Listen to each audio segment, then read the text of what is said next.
네, 2월 임시국회가 후반부로 접어들었습니다. 반도체 특별법 도입과 추가 경정 예산 등 정치 현안을 두고 여야가 주도권 다툼을 이어가고 있습니다. 네, 국회로 가보겠습니다. 이다연 기자 자세한 소식 전해주시죠.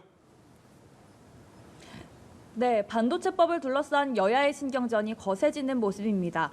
반도체 연구개발 분야에 주 52시간 예외 조항을 두고 여야가 이견을 좁히지 못하면서 법안 자체가 좌초될 위기에 처했다는 우려가 나오는데요. 국민의힘 권성동 원내대표는 오늘 오후 판교에 있는 한 반도체 기업을 찾습니다. 주 52시간 근로제 예외 필요성을 강조하기 위한 행보로 풀이됩니다.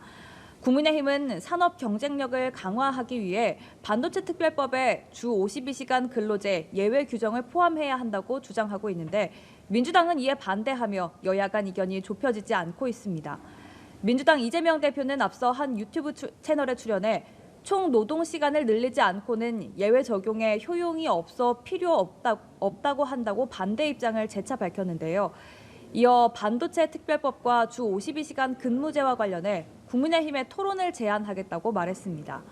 오늘은 추가 경정 예산 편성의 필요성을 재차 강조했습니다.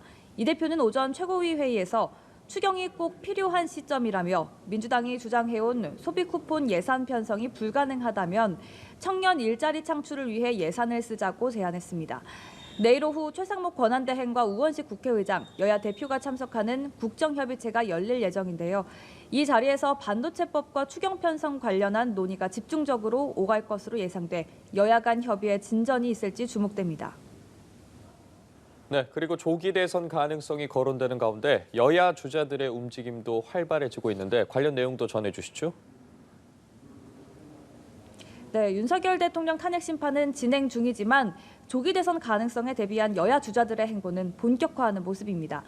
우선 국민의힘 한동훈 전 대표가 쓴 책이 오늘 오전 10시부터 예약 판매에 들어갔습니다. 대표직에서 물러난 이후 잠행을 이어온 한 전 대표가 본격적으로 정계에 복귀하는 신호탄으로 해석됩니다.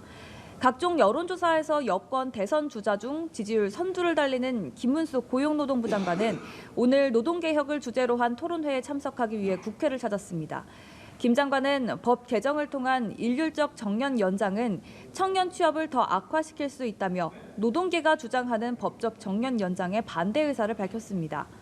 홍준표 대구시장은 SNS에 명태균 의혹과 관련해 사기꾼에게 여론 조작을 당한 피해자일 뿐이라고 강하게 반발했고 안철수 의원은 오늘 라디오 인터뷰에서 플랜 B를 준비하고 있다며 조기 대선이 열릴 경우 출마하겠다는 뜻을 내비쳤습니다.